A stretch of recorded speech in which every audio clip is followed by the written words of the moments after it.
This podcast is a member of the Voices of Wrestling Podcasting Network. Visit voicesofwrestling.com to hear the rest of our great podcasts, as well as show reviews, columns, opinions, and updates across the world of wrestling.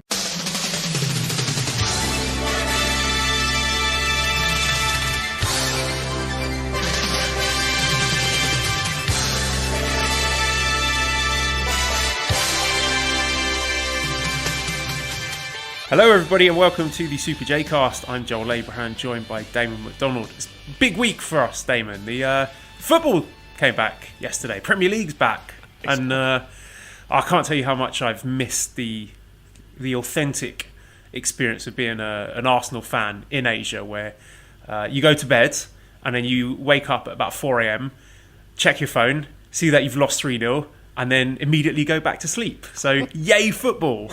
It's back. Joel, that's not the only thing that was exciting this week. Let's be honest here. You know, the Bundesliga crowned a champion as well. So let's not dismiss that. But also, Joel, for the first time in months, for the first time in, over 100 days, Joel, not only do we have one show, not only do we have two shows, but we have a whopping 3 delicious shows that we can talk about here today. It's a 3-course meal, isn't it, Damon? It's a banquet. It's a banquet. It's a cornucopia of deliciousness.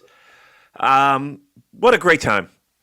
What a great, for me, it was waking up right around the time I would normally wake up and just popping on the TV and seeing that ring and hearing those voices and having, how about that opening video? Oh boy, did that hit you? Did that put a little lump in your throat, that opening video? Even seen Fager in it? Yeah. Well, I was annoyed with myself for not submitting something. I could have done something, wearing a Super J-Cast t-shirt, get extra involved. So I was thinking, missed a trick there. Yeah, they would have never put that on. You know that. Anything to do with us, that would have gone right into the fucking bin. I could have worn a disguise, like a those glasses with a fake nose and a mustache thing. Yeah, that would be awesome. I'll tell you what, we did miss it. Maybe they'll have a second calling, and we'll do a little experiment and see if we can get anything slide by their evil censors.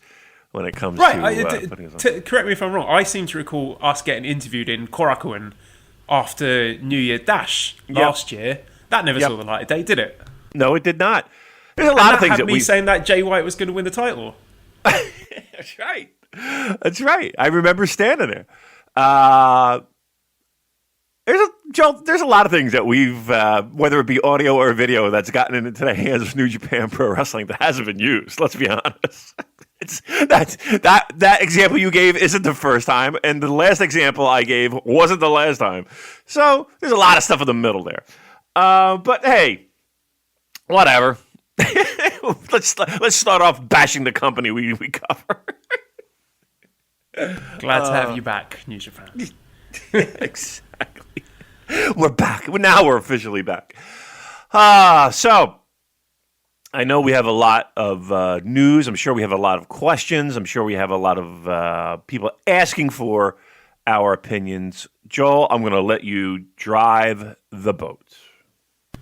First up, we have 4 events hitting the New Japan schedule this summer, where we've got New Japan Road, Sengoku Lord, and Summer Struggle, seeing fans coming to venues in Tokyo and Nagoya this July. So after the Dominion in Osaka-jo Hall, the next show we'll have after that is New Japan Road. That's Monday, July 20th at Korakuen Hall with fans. Sengoku Lord in Nagoya will be July 25th at the Aichi Prefectural Gymnasium. And then Summer Struggle will be Monday, July 27th and Friday, July 31st at Korakuen Hall. So we've got, I wouldn't say long-term, but we've got some events planned out with fans for the next couple of months, which is exciting. Yeah, I mean, they're not going to be full events, I'm sure. I'm sure they'll be under some type of... Again, all this is a lot of testing the waters and dipping their toes. And I'm sure New Japan is looking at other sports leagues. And even with that said, I've been thoroughly impressed with what I've seen when it comes to, and heard over the past 3 months, and even these past shows. They actually have their announcers social distancing. Right? There's actual, legitimate, real space between them. An amazing concept. And it looks like the very limited crew that are on these shows, Joel, are, they're social distancing and they're doing the right things. And everybody's wearing a mask. There's nobody not wearing a mask that I could tell. So we're testing the waters, not only with getting people back in the ring and getting New Japan back and running and storylines and pro wrestling and all that fun stuff. It's okay. How do we make this work? How are we going to do this? So every one of these shows are incremental steps into the shows that you just talked about, where fans are coming back. The live experience, you don't want to hinder that too much. And now, it's hopefully, by the end of the year, we're looking at shows where every seat can be filled. Who knows? But I'm sure that's the goal. I saw a seating chart for Korakuen.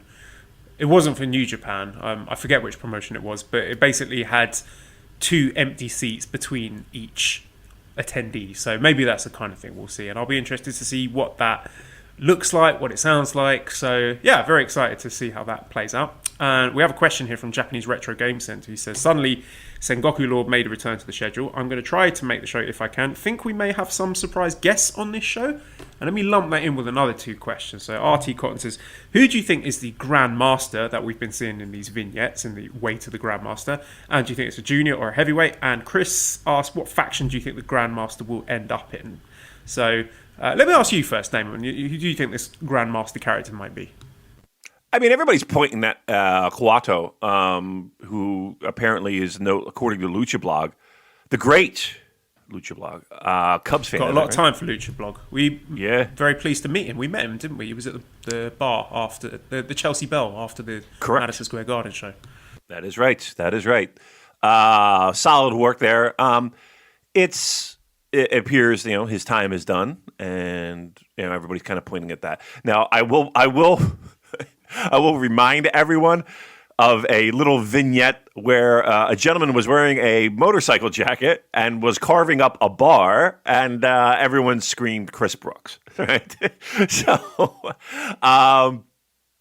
that has happened in the past. But I thought it was going to be Barry Griffiths, but no one listened to me. What is no one even knows who Barry Griffiths is? I don't know. I don't know. Explain. You got to explain that. Is it a Welsh bodybuilder, professional wrestler? He was in WWE developmental for a while. I think his name was Mason Ryan. I think he might have been part of CM Punk's Nexus faction. He was in the reboot of the UK Gladiators TV series as well. And you're a big fan. I sort of had my tongue in cheek there because I was thinking, okay, so someone who's in NXT developmental, someone who's British because of the UK flag. Oh, it's got to be Barry Griffiths, but no, we were wrong. So, yeah, I mean, it's interesting because, like you say, we don't see these kind of hype vignettes very often, do we? I mean, just off the top of my head, who we seen them for? So, Jay White, Ishimori, Shingo kind of had one with the Pareja. Jericho. I'm sure I'm missing a few here. Moxley and... I mean, that's a good list.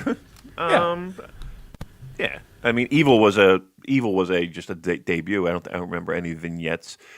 No, I mean, I think also all roads point there. Number one, faction. Who knows? I mean, I don't even know what truly what the character is. I mean, I know we see a lot of martial arts being performed, so we'll see there. And what was the last question?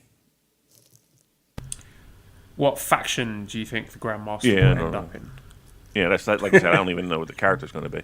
I'm sure there's a dig at me for my love of factions. I say Chaos because Chaos is a heel faction. Do you have any worries about Kawato, given that what we heard? I know we've touched on this before, but the excursion didn't go as well as we would have hoped. But do you think it will be okay now he's back in New Japan with a style and environment that he's familiar with? He'll be fine. I mean, do you have any worries about that? Any worries about the gimmick? Do you think it looks a bit dorky? Does it look like a kind of undercard comedy gimmick to you? I mean, what are your thoughts on it? I mean, look, let's use Watanabe as an example of, if somebody told me that he was going to be a gigantic goth monster guy, I would probably have hand waved that instantly. I don't know. I mean, all I see is a bunch of feet dancing between some trees. I mean, if that's the only indicator of what this gimmick will be, then all right, I don't know. Let's see it first. Let's enjoy. I have no worries. I'm telling you, the people that are complaining the most about his excursion are I think there are some people that have actually seen it. Have actually watched him in CMLL. And they might have some questions, but I think the lion's share of people, it's people just spitting the same worry and haven't even seen it. So that's number one. Number two, look, I remember Young Lion, and no one was worried, no one was complaining, no one had any panic in their heart. He'll be more than fine. I have zero worry. I think he'll fit in like a glove. Everyone will be excited. I don't even know what the gimmick is, so I can't answer that. And trust me, it's not like, again, I'm using Evil as an example. We look back on Evil and we're like, yeah, guy in a robe with a sickle, woo! and look at where we are. So I think we're going to be fine with Kawata. Okay, next point then. This is from PW Insider. There was a secret Lines Break collision show taped in LA with 9 to 10 matches featuring Jeff Cobb, Rocky Romero, Clark Connors, TJP, Alex Coughlin, and Carl Fredericks, and former MLW heavyweight champion Filthy Tom Lawler. So, what do you make of this, Damon? Do you think this is the start of maybe a longer thing with Tom Lawler, or do you think it might just be a one-off? Well, I guess the biggest question would be, and again, we had discussed this previous weeks of the possibility, or not, maybe not even the possibility. We talked about, well, why don't they do something like this? It would make perfect sense. The only question is this taped the broadcast? Is the show just a show they did just to kind of get everybody's gears moving again? Or is this a show that we're going to have access to, whether it be New Japan World or other means? So that's question number one. Question number two is, Tom Lawler is an interesting thing. If obviously, I think broadcast is really the key. If this is broadcast, then we can start asking questions about, okay, what's the likelihood of seeing him on future shows? What's the likelihood of him signing a deal with New Japan? What's the deal with just his involvement in general? If this does not make tape or did not make tape, then I think all bets are off. It might be just a thing where he was in the area and, hey, show up and roll around the mat with us. And I guess we're still waiting to see if anything's going to emerge with the Bullet Club people I think a lot of them are based in Florida, have I got that right? Because that list of names that I read, it didn't include people like Kenta or Jay White or Gorillas of Destiny. So we're still waiting to see what they've got in store. Yeah, which is weird because, you can travel in the United States. There's no limitations. Like if I wanted to go to Oklahoma for whatever reason, I could. So that's, it's not like they are restricted within the United States for travel. I don't know. That's a very good question. But yeah, there was a lot of names that weren't on that list. And again, they're just a plane ride away. But we have not heard anything about this being broadcast. Am I wrong, Joel? Am I missing the boat here? No, not that I can recall. Yeah. So, again, a show for no fans that's not being taped? Why would they do that?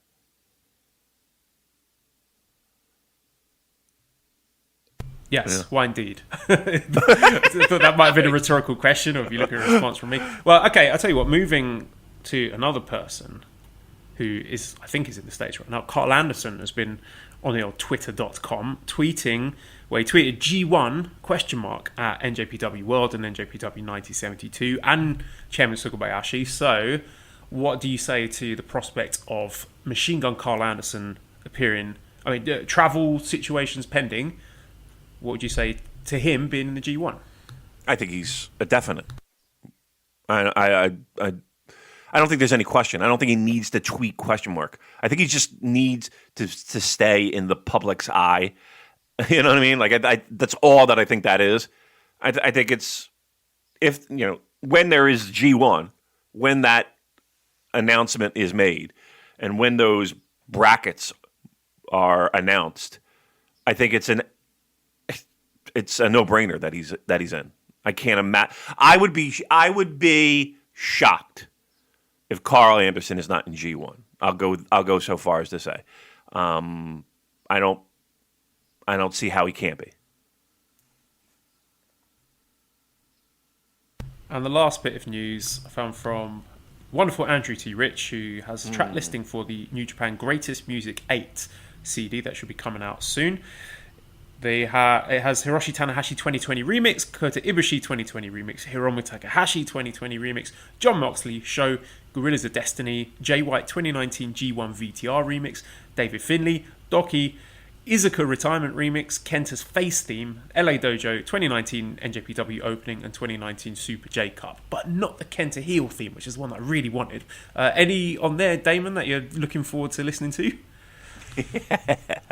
I'm not a big theme guy. Like I like them, but it's not like I have a playlist. I can't sit and just have a playlist of theme music on.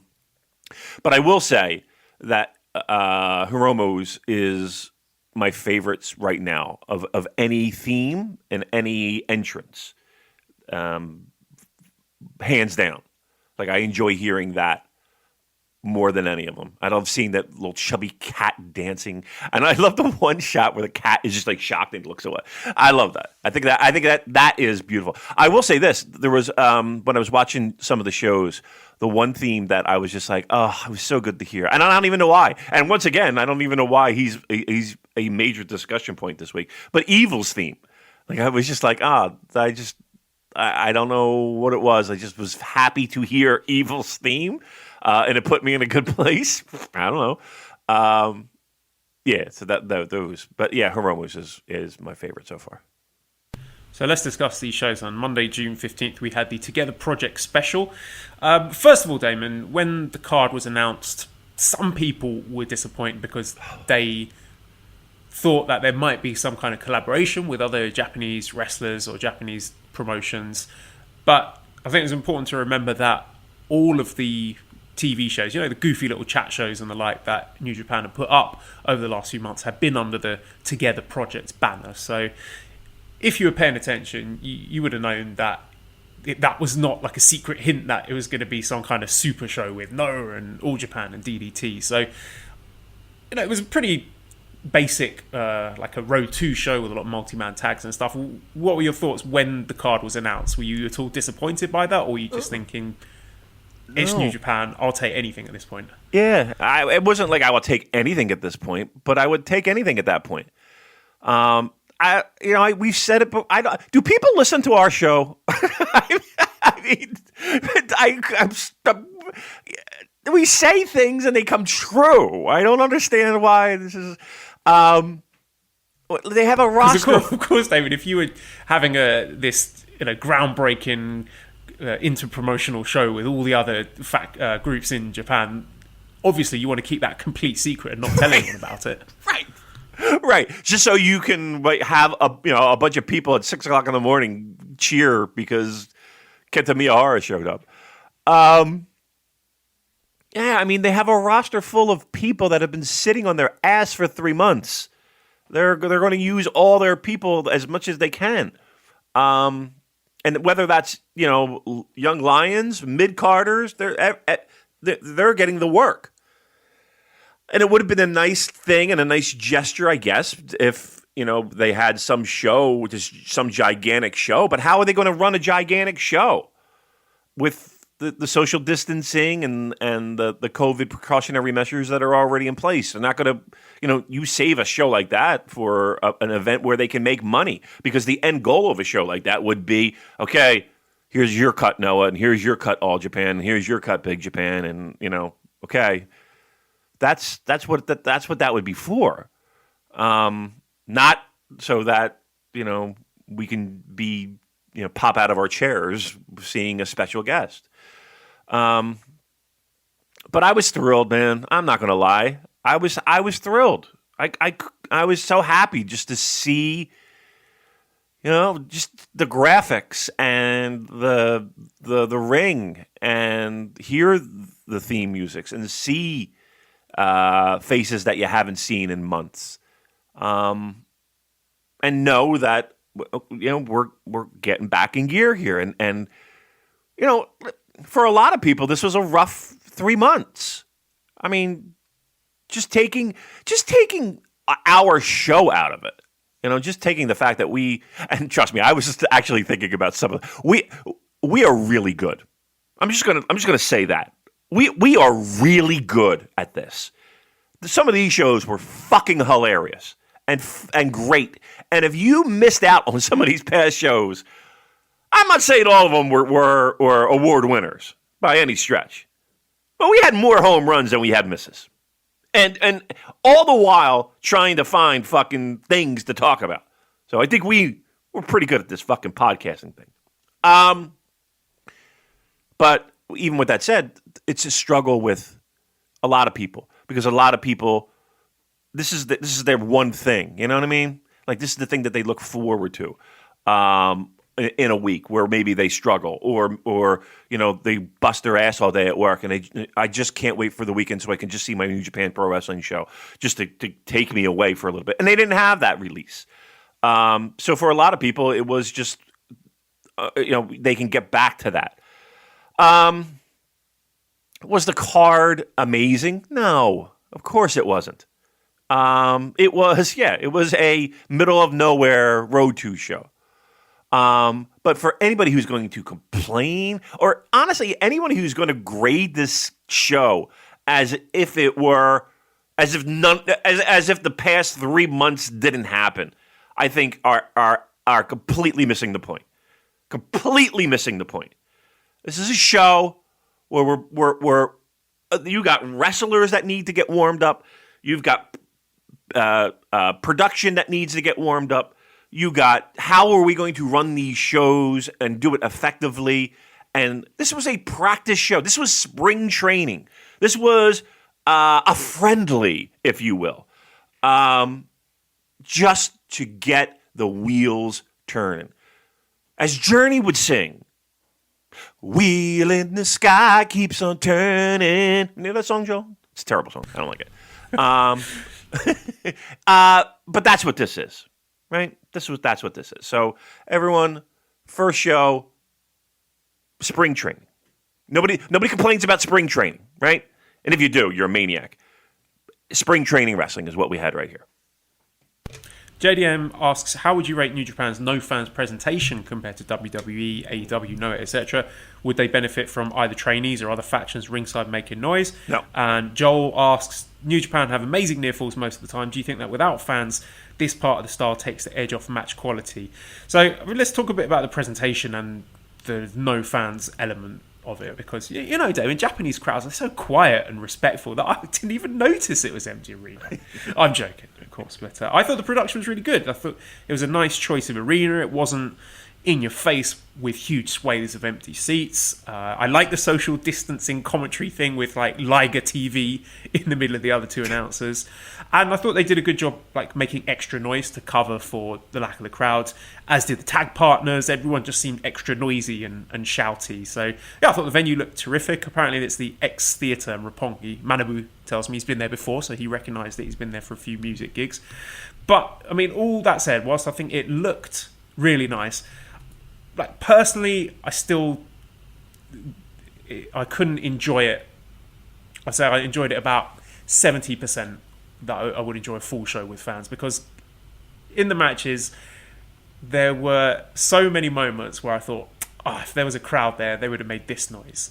If there was a crowd there, they would have been going nuts by now. And I couldn't, maybe this is just a me thing, but I couldn't turn off that little voice in my head. So every time, like, there was a near fall or someone kicked out at one or, people started laying into each other with slaps, I had that little voice in my head saying, this would have been so much better with fans there. So I still hate the empty arena stuff, but hopefully, it's the kind of thing we just have to hold your nose and put up with it until we get to Osaka-jo Hall. So what did you think about the production and the no fans atmosphere?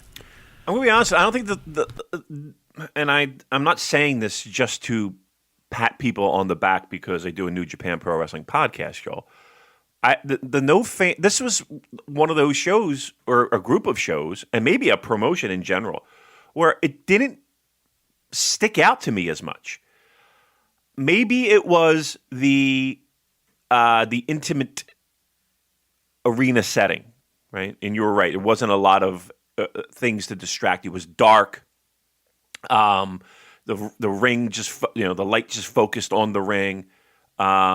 You couldn't really see too far out into the distance. Number one. Number two, I think, and again, I don't speak a lick of Japanese, but I think just the feel and the energy that they brought to the table, that is not the easiest thing to do. Because keep in mind, they're feeding off of the crowd as well. As much as you think the pro wrestlers are feeding off a crowd, an announcer is doing the same thing and using that energy of the crowd to give their call a little bit more lift. I thought they did an amazing job getting you hyped for near falls and big spots and stuff like that. So my hats go off to the crew there. Excellent job. I like the fact, and you might think this is the silliest thing on earth, I like the fact that they were right out front. And again, they may not have been the first, because I think UFC did the same in between fights. But they did not shy away from the fact that they were cleaning and disinfecting, and we're going to take a break for that. And there was something about that to be said, that they did not shy away. They did not cower. They acknowledged a real thing and didn't put you in some fucking try to put you in some fucking fantasy land where nobody wears masks and people are there cheering. And it was, again, treated like reality. As much as pro wrestling you can, they treated it like reality.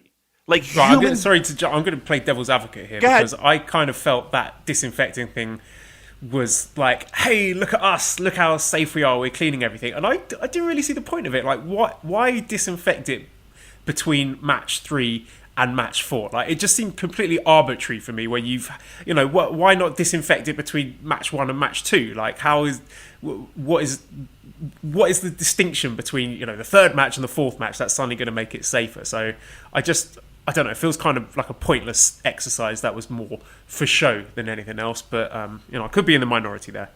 I mean, if and here's the thing, I have not had anything confirmed as of yet, but and maybe you can help me with this, Joel. Are they tested before each show? Because if they are, I don't know. Because if they are, I mean, we already know that they're good to go in the ring, when they perform and when they wrestle. And it might just be a thing of, okay, we know the guys that are coming to the ring are tested. We know they're good. They're going to do their thing. And then, maybe as a slight, hey, we're cleaning. But that's a good thing. I mean, I think some of this is that, even in the world, period, just to put people's minds at ease. Look, there's a large amount of people that are really still freaked out over the idea of people going out and having this and catching it and spreading it. As well they should. I mean, we got fucking states down in, that opened early and the shit's hitting the fan there. Arizona, Texas, Florida. So, nobody's out of the woods here yet. I don't know. I like the idea of it being treated real. Look, at least they had to fucking wear masks, right? And nobody's telling them not to show up with masks. Yes, that was a direct dig at a certain WWE. But that being said, I like the way that it was laid out. Here's another thing, Joel. These shows are sweet and tight and just moist. I know. I really. Yeah, no, that's not where I'm going with this show. When I said sweet, I was like, I meant really good. And then when I said the second one, I knew we were kind of like, whoa, I'm treading on thin ice here. No, Joel, it's not what I'm talking about. I'm not talking about that. I'm talking about the fact that they were in 2 hours. You were in and out. Every one of these shows started on the dot at 6 a.m. my time, anyway. And I was done like a little bit after 8. That's fantastic. Right? You know what I mean? Like I was just like you never felt like they overstayed their welcome. You were in. It kept moving. Again, I'm not saying every match was a barn burner, but there was enough there on these shows where you turned it off and you're like, all right, that was fucking good. And 2 hours, whew, perfect, fantastic. I'm loving these shows. How about commentary? Bash says, are you watching with Japanese or English commentary? And how do you feel about Kevin Kelly doing the Joey Styles and going it alone on English comms? So, I mean, I like to watch things live, so I'm with the Japanese commentary for now. But when the English stuff gets uploaded, I might rewatch it. Yeah, I watched all Japanese because I needed to be in the moment. I needed to be live. And again, as I explained, for me, it was just eyes open, remote, click, on, and away we go. I feel bad in the sense of, Kevin and the, it is just Kevin at this point in a booth in his home studio, doing commentary, over, not live. It's a hard thing to do. It's not. Let's put it this way: if anybody could do it, he could do it. But it's less than ideal circumstances, and they weren't going to be able to get him over there. It's just not going to happen. So it's probably for the best. And I mean, look, I can't say I'm not going to go back and watch the English commentary. I can't say that. But I don't think there's any rush like I've seen these shows. So hopefully. Maybe. We'll see. It can be a good position to be in, though.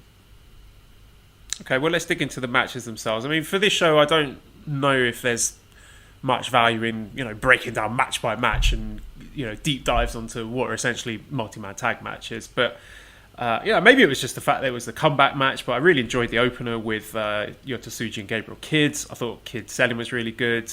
Good intensity. I like both guys went out there knowing that they're in a big spot there. The first match back after the shutout, and I thought they delivered well. And second match I liked, just this whole, how do they say in Japanese, Musabitsu, the open weight element to this New Japan Cup means we get a lot of really fun stuff we've never seen before. Like in the second match, we had Ishii at times single-handedly trying to take on Kanemaru and Desperado, and I like that. It was really good leg selling from Ishii and brilliant teamwork from Kanemaru and Desperado. And I like the fact that the experienced junior tag team beats the team with the established heavyweight because they respect, I mean, maybe not as much as they should, but there is a degree of respect for tag team wrestling there. What else I thought was interesting? Having a 4-man Bullet Club team of all Japanese wrestlers was interesting, given the accusations that are sometimes levelled at that faction. And yeah, just lots of shouting. This guy's in the empty arena aspect. I thought it was notable that Taguchi got a pin over Bushi in the fourth match. So maybe we might get a a never six-man challenge from Taguchi somewhere down the line for those never six-man belts. And just the fact that everyone was looking refreshed, everyone's looking healthy. I thought Kojima looked great. I mean, even Tenzan looked like he had a bit of a spring in his step, as much as Tenzan can do. Very astute observation from listener Andy, who says, does Naito's new move to set up Destino only exist to be reversed into Skull End or Okada's Tombstone? I think it could be definitely onto something with the Skull End aspect there. I could easily see that happening. And always fun to see Zack Sabre Jr. back. Do you miss me, darling? Talking to Ibushi and all that. Taichi, Tanahashi pointing at each other's bellies. I think they're definitely running with that tag feud. I would expect all four of those guys to be eliminated from the New Japan Cup. I don't think any of them are making it through to the semi-final. And Roppongi 3K looking nice and fresh with their new gear. So those were my key takeaways from the first show back. What were your thoughts? Anything really stand out to you? For me, I mean, there's nothing that I would say you absolutely have to go back and watch. Let's be very honest. There's nothing there where you have to tune in if you missed. But I would say that you have to tune in if you did miss, just to kind of feel that vibe of being back. I think it's a good thing. From a show perspective, it's not going to stick with anyone. I don't think anyone's going to be talking about this at year end, right? On anything on this show, and for me, the things that if 3 months from now, 4 months from now, 8 months from now, you say, okay, Damon, what's the thing you remember from that comeback show? It's going to be three things. It's going to be Tanahashi's speech, right? And the guys and him crying backstage as well. right. He loves to squeeze out those tears, doesn't he? He sure does. He's a very emotional guy, Joel. 1, 2 will be the comparing of beer bellies between Tanahashi and Taichi, which again it was. I don't even know how you would describe it in the sense of in the middle of a heated brawl, they took time to take personal jabs at each other. To just little doughboy pokes to the belly and lifting of skin to show. Did you see the little animations on Twitter of that? I have not. No. Were they I'm going to good? send them to you now. Yeah, you keep going. I'll find them for you. Okay. So that again, that little exchange was worth the price of admission, even though there was no admission nor a price. I think seeing Ishii back and him warming up his engine, getting ready for a New Japan Cup, which I don't know why anybody would doubt his ability to put on great matches at the drop of a hat. But those are the things that I'll remember. I'm not going to remember, match quality or I truth be told, I'm not even going to remember who beat who in the long run. Yes, Taguchi got that win, and yes, that could set up the 6-man. But for me, it was more about just seeing. It was like the first day of school, right? It was the first day of school after summer break, and seeing all the people that your friends and again, you're not getting a lot of work done that first day, but it's. You might have a little assignment. You might have a little of this. You're just trying to figure out where the fuck your locker is. That's what it felt like for this first day of school. Cannot believe the disrespect you're showing for the storylines involved in the never openweight 6-man tag team championship stage. I got right. I couldn't even remember who had it. Yeah. You got these animations then. So this is Twitter user Megu_cha. Yeah, there it is. It's a wonderful image of Tanahashi's face just staring. Again, this is an illustration, a cartoon, if you will. And Taichi has both hands doing like a little thumb squeeze on Tanahashi's belly, and it's great. Oh, and there's another. Is there a second? Oh, it's the same. Oh, it's a little Yeah, faster. there's a this couple time, of them. And the funny thing is, if you open this in like a internet browser, which I just did, and not the Twitter app, then it's blocked out. It says the following media includes potentially sensitive content, and you have to click view to show this little cartoon gif of them pinching each other's bellies. I love that. Twitter letting hate speech go on, but hey, we got a cartoon of somebody squeezing a belly. We got to block that. Oh, jeez. It's cute. I tell you, people are so creative. Don't you feel like you have no talent? I always, you know what I mean? Like, I just went on a rant about how great we do these shows, and how, like, I see shit like this and how they're just able to churn it out. Just like that would take me 2 years to create, to even figure out how to create. And it's just like, bloop, it's instantly there, a fucking cartoon of that. Like, don't you feel like you haven't, like, if I look at, like, Reddit and shit, and I'm like, yeah, I just did this project while I was on, and it's like they built a fucking mansion, or I don't know, they painted the Mona Lisa. Or I just picked up a guitar, and now I can play Eddie Van Halen guitar solos. It only took me a day or two. Fuckers. Fuck faces. I sat here and did nothing and got fat. No, I said it before. I think this is a time of year, a time of the world where you have to be kind to yourself and don't judge yourself too harshly by other bastards who are out there rubbing your nose in all the amazing work they're doing. No, what's judging me right now, Joel? My fucking closet with my T-shirts. Oh boy, I'm down to about 5 of them that fit comfortably. time to come back on the carbs. Okay, so let's go on to Tuesday's show, which was June the 16th, and we started off the New Japan Cup first round with Togi Makabe defeating Yota Tsuji in 8 minutes 41 with a German suplex. I thought this was a great start. I don't know, maybe it was the fact that it was the first competitive match back in this tournament, but I thought Togi Makabe did really well here. He took a lot of bumps for Tsuji, way more than I thought he would. Tsuji, I love him. He screams a lot. His saliva's flying everywhere. I'm like imagining in the future a tag team with Tsuji and Oka, with them long hair, big beards, looking like a pair of barbarians screaming. I thought that'd be awesome. And just the ending.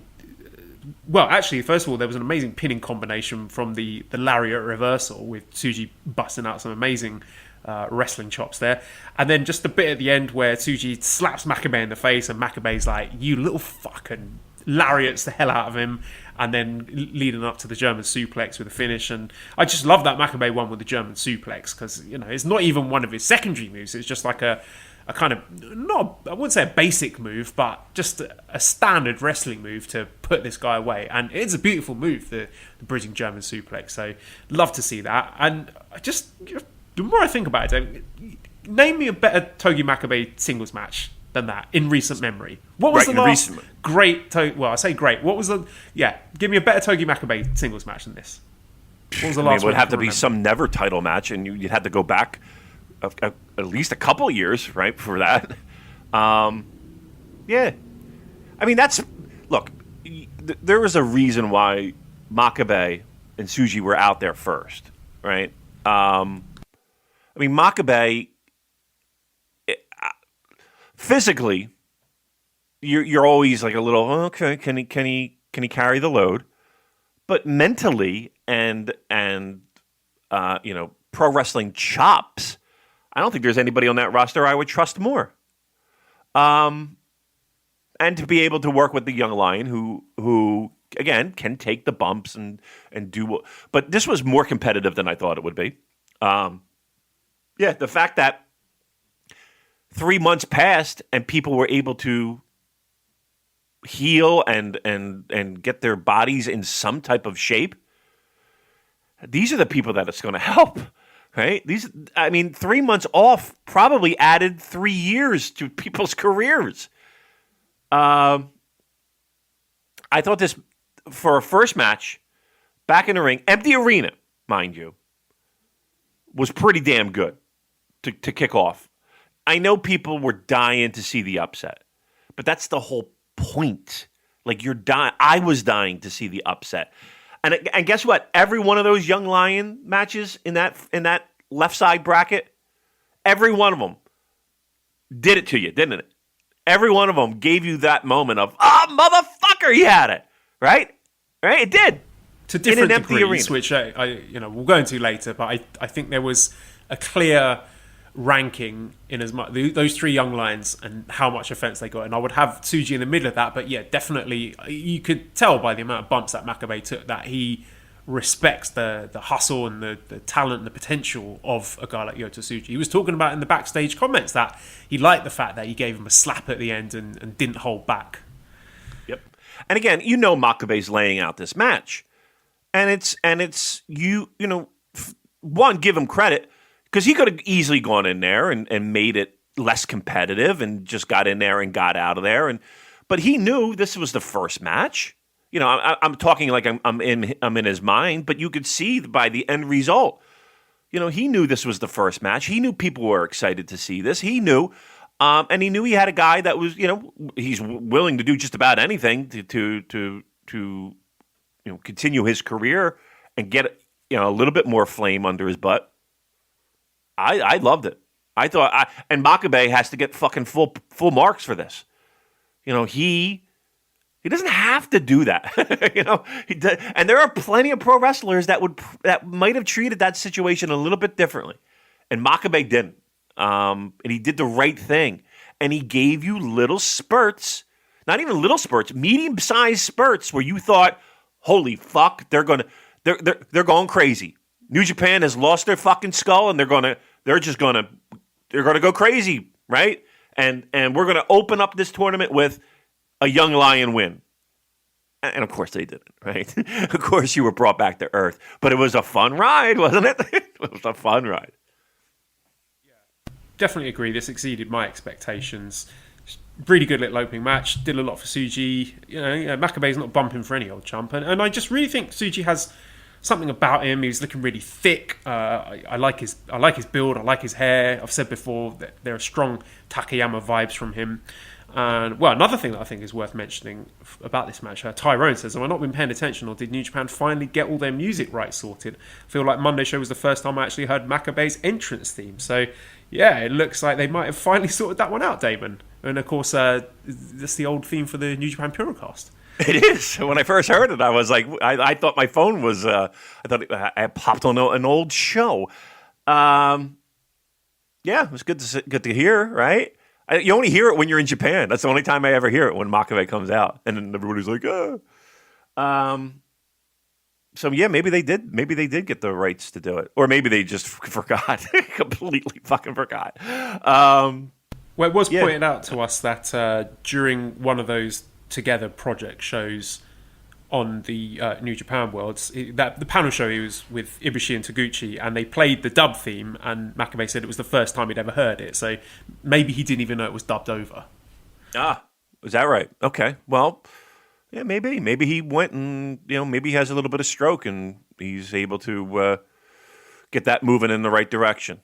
I mean, it's just little things like that people pick up on that that people appreciate. So if he's able to do that, listen, I just think it's funny that the guy didn't even know his theme was dubbed. You know what I mean? Like, that had to come to as a little bit. You mean to tell me for 3 fucking years my song hasn't? So yeah, maybe he turned over a table or two in Harold's office, and things got moving quickly. Right, next match then was Toru Yano defeating Jado in 9 minutes 7 seconds with a schoolboy. Bill says, "Is there anything greater than Yano using a spray bottle of sanitizer?" Okay, fine. Maybe it's water instead of spitting water from his mouth. Okay, I liked parts of this at the start. I thought they played off the empty arena really well with the dueling chants with no fans there, and Jado selling the corner turnbuckle pad shot made me laugh. But that said, when your match, like when the bulk of the work in a match comes from a Yujiro run-in, then you're in trouble. And this match overstayed its welcome here. I don't need Toru Yano being the babyface imperator to fucking Jado behave. I mean, this match had a shelf life, like we said last week, of about 3 minutes. And Yano having a lower back match, like he's friggin' Matt Jackson... That ain't it, Chief, as the kids would say. And when Jado started trying to do wrestling moves, then it just fell apart completely. I mean, I could just imagine the conversation when Jado realised he was going to have to wrestle a singles match. Like, there was, you want me to do what? And they're just thinking, poor Doki, that they couldn't find a spot for him in this tournament. Right. For an actual active professional wrestler who, did a pretty decent job in Best of the Super Juniors last year, but you had to get this guy. He looked like someone's uncle had won a competition to get in the New Japan Cup. And I say 9 minutes, it felt like it went about 35. And Michael CC in our Discord said it best. Jado made Honma look like Dragon Lee. Damon, this match made me want New Japan to go back on hiatus. No. Look, if there was ever a time that we wanted that, 1.5, 2 minute ball shot roll up Yano win, this certainly was it. And as each 30-second chunk went on, you were just begging for a finish. Yeah, please. Look, he's 50.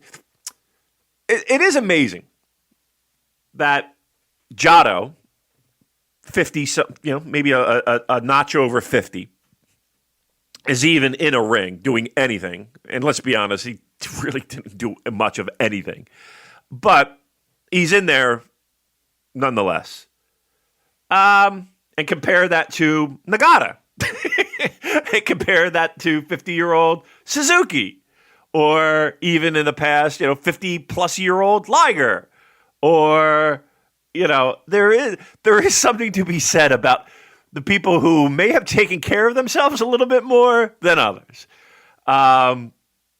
This match was not good. In any way you want to try and slice it.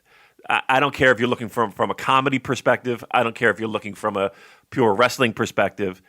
And if we all can agree, we were just trying to get from point A to point B and get that bracket filled out. There was no need to have, add a little bit more time to an undercard match. Add a little bit more time to Makabe Tsuji. Add a little bit more some more time. disinfecting time. Right. Use that. Bring another once over. Right. There are better ways to use that time than to extend Yano and Jado. I think easily, there will not be a worse match than this for New Japan Pro Wrestling in the calendar year of 2020. I defy you to find me or there will not be a worse match than this, Joel. Right? This is the bottom of the barrel when it comes to New Japan Pro Wrestling. Yeah, I agree. So the next tournament match, I don't really have that much to say about the tag match that was in the middle of the show. So if it's okay with you, we'll jump straight on to Hiromu Takahashi defeating Tomoaki Honma in 18 minutes 45 seconds with a time bomb. This was a bit boring in the first half because I didn't buy Honma as the dominant force, despite the supposed weight difference. But then in the second half, it got really good and really scary. And there were some great moments here. There was an awesome lariat exchange, and the Honma German suplex on Hiromu scared the crap out of me because Hiromu looked like he landed right on his head.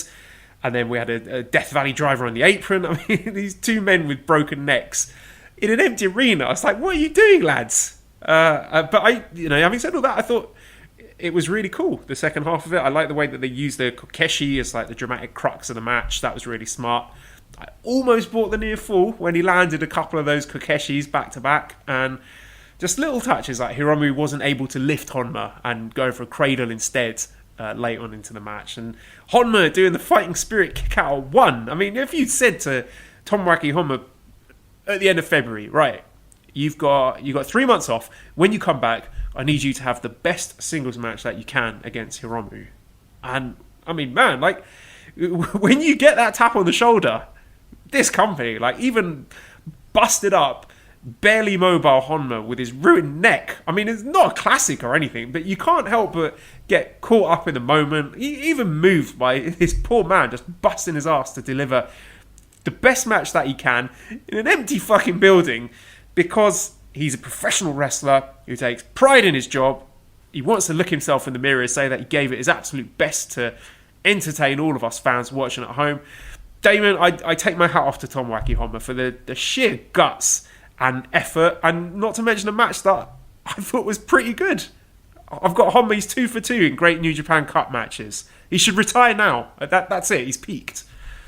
That's well said, man. That is well said, and I agree.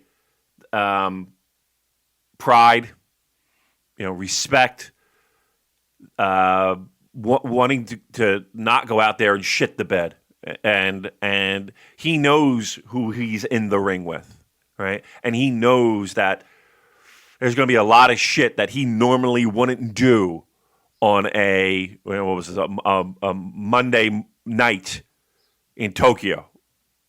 A lot of things that might be expected having a first round New Japan Cup match against a guy who is pretty notorious for being pushes the envelope, we'll say. And he's trying to keep up, and he's trying to do his part, and he's trying not to be the wet bag of cement and drag it down. Yeah, absolutely. Hats off to Honma, because here's a guy, we all know he's not in the best of physical condition.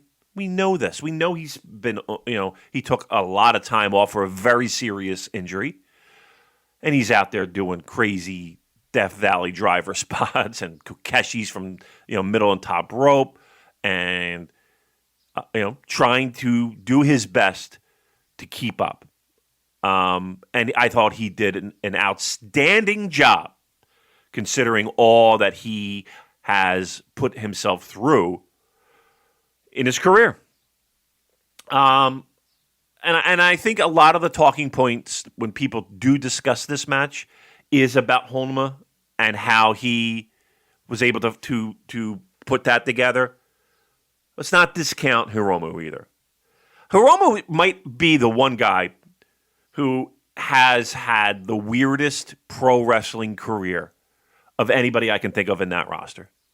I mean, you think about him coming back from excursion and maybe being the one guy that everybody liked, but nobody expected him to just be like this, to make this huge splash with a lot of fans and a lot of new fans. And him being able to get red hot and be, a cornerstone of the juniors and the promotion as a whole. Let's be honest. And then to get injured and to be on the shelf for over a year, right when, things were really churning for him. He comes back, place loves him, longing for him. We were longing for him, pining, a Super J cast word, for months for his return. Comes back, red hot, great return, wins the title at the Dome, great stuff, in Liger's retirement match, and then virus. And then we're going to pause for it. He's got a match with Naito at the anniversary show that has to be put on ice. This guy's had the fucking weirdest luck when it comes to his career. It is unbelievable. Beats a heavyweight, which, again, let's not hand wave that either. Let's not hand wave that. That's an important thing. And if we are to believe that he is on his way to at least the semifinals, and we talked about it last week with Ishii's win, we're going to see Takahashi Ishii, right? That's what we got on tabs, right? I think you're discounting the long and storied history between Toru Yano and Hiromu. Let's not forget, Toru Yano cut Hiromu's hair off when he was a young lion. And Hiromu hasn't forgotten that. So maybe, there's the mind games there. You never know what's going to happen against Toru Yano, Damon. It's a good point. Let's put it this way. Are you going to be a little disappointed seeing Toru Yano move on in the New Japan Cup? Yeah, I think we're all hoping for a Hiromu versus Ishii quarterfinal. How fucking great would that be? That'll be amazing. I mean, you see what kind of match that Ishii had with a fellow junior in El Desperado, and I love Despi. I'm going to wax lyrical about him in a couple of minutes, but with a once-in-a-lifetime talent like Hiromu, looking at something very special. Yeah, that will be unbelievable. That July 2nd is when that would occur, right? July 2nd is when that would occur. If the tea leaves are true, that will be a fucking hoot. Watch us get Togi Makabe versus Toru Yano in the quarterfinals. The most violent players explode. But you know what? In a strange way, I kind of hope that is the case, because that would just be excellent podcast. Imagine that show, huh? You're talking about award-winning podcasts. If we get that, the fucking fury. We'll officially be back at that point. That's for fucking sure. All right, let's move on to our next match then. Dan asks us, on a scale of being stuck in a Thai hotel room for 4 months to having a danger wank in the bathroom, how excited were you guys watching Ishii versus Despy? Okay, so Tomohiro Ishii defeats El Desperado in 20 minutes, 17 seconds with a vertical drop brainbuster. I mean, right from Jump Street, like, even the rope break was great, with El Desperado mocking Ishii for his height. And, like, one thing I love about this company is that you can be a heel without being a cowardly cheater who always looks stupid. Like, you can be a heel just by being a knob. So it was really cool to see a junior like Despy rattle the cage of someone like Ishii just because he's a wanker and also a little bit mental. And you had the continuity from the night before when he and Kanemaru were going after Ishii's left knee, and that was a really smart way to make Ishii look like a believable face in peril, because this is an experienced shitbag tag team that busted up his knee 24 hours ago. But then you've got Ishii showing El Desperado who the bigger boy is by just fucking yeeting him across the ring with that pounce later on in the match. And just as it went on, Desperado was conveying this aura of a guy who'd figured that he'd bitten off more than he could chew. But he was going to fucking bring it to Ishii anyway, because he's got this weird masochistic streak to him, like inviting Ishii to kick him in the head just because, why not? I've gone this far, just fuck me up, mate. I mean, this is a man who has death matches with Jun Kasai on his day off for fun. And automatic half a star added for the knee work, paying off with Ishii friggin' dropping Despy halfway through the powerbomb. I don't even know if that was a botch or if that was intentional, but it was amazing. I really like that. And they worked really hard to make some believable near falls. Like, I was almost biting at the end with the Guitarra del Angel, and I like that Desperado was protected in as much as he didn't land his finishing move. He didn't land the Pinche Loco. So it wasn't like he landed his big finishing move and Ishii kicked out. He just didn't get it in the end, and it left you thinking, if he had got it, maybe he would have beaten Ishii. And right at the end, he bumped for that lariat like an absolute ragdoll, and no fucking about here. Our boys are their working boots on. This is a New Japan Cup. Serious shit. It's back, Damon. Yeah. This is one of the first. Like, you got little tastes throughout this show of, okay, this is one of those moments and one of those matches where you're just like, that's what I missed. Right? This is the exact thing that I've been waiting for. Can we talk about Big Tom for a second? I know Despy did an outstanding job, and I think you did a great job covering his outstanding effort.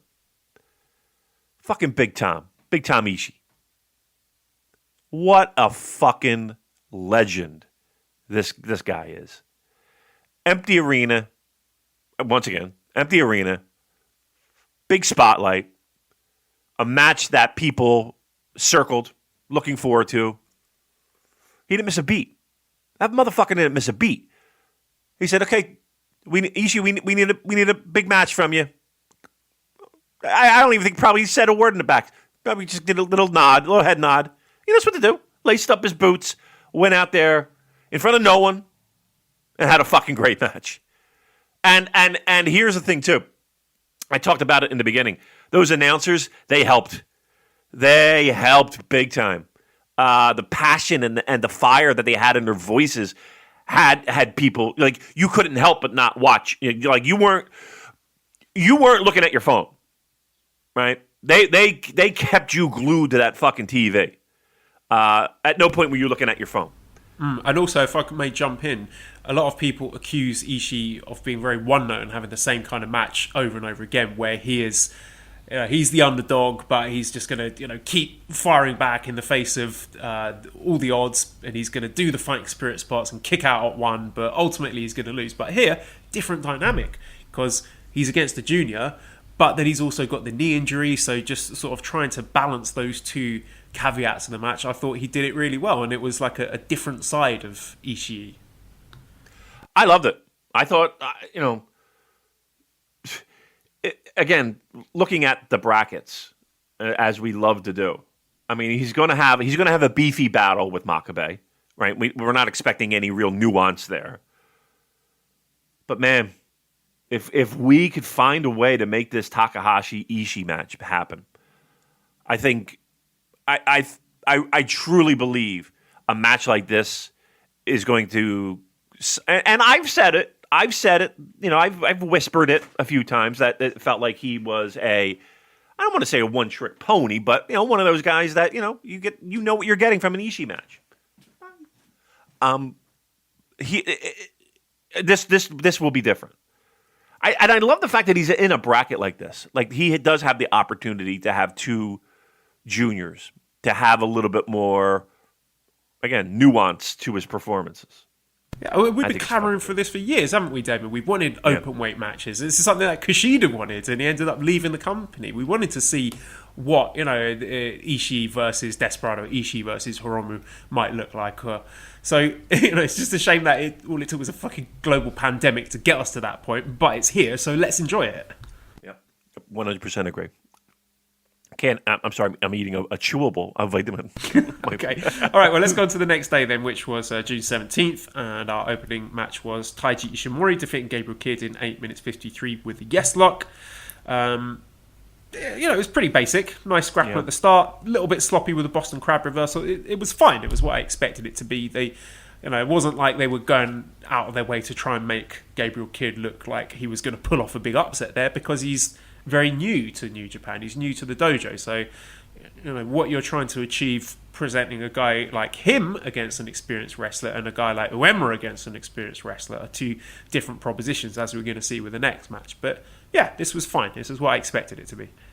Yeah, if I had any disappointment, Joel, it was this match. And it wasn't from the lack of effort from these two, because I had circled it as being one of those matches that I thought was going to really out-deliver. Sorry, the trash truck is now going outside my house. It is 6 a.m. here, guys.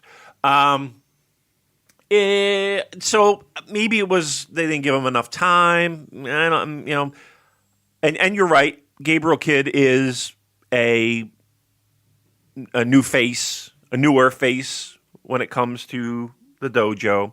So, yeah, he's going to have less experience. Yes, he might not be able to get as much offense in as we would see maybe again that we saw in the Makabe Tsuji match.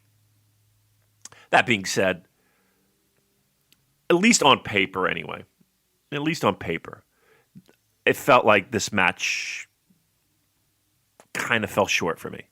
And I know both these guys have more in the tank. And I'm sure it was intentional, and I'm sure I get all that. I just think, okay, I see these two guys on paper, and I just thought we would get a little bit more. And the next match after that was Yoshinobu Kanemaru defeating Yuya Uemura in 9 minutes 32 seconds with a deep impact.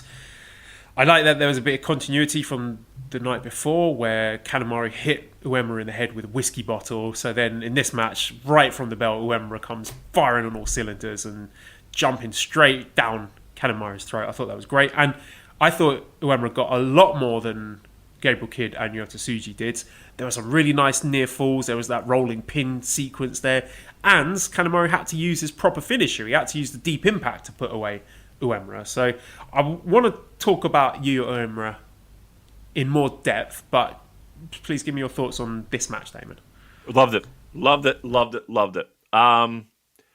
Yeah, this was one of those matches where you felt like we could have an upset, and it wouldn't be that strange. Yes, we're looking at Kanemaru, who, had his great run in Noah, and yes, we're looking at a guy who has had the junior straps for more than a few times. This still felt like this could be the one, right?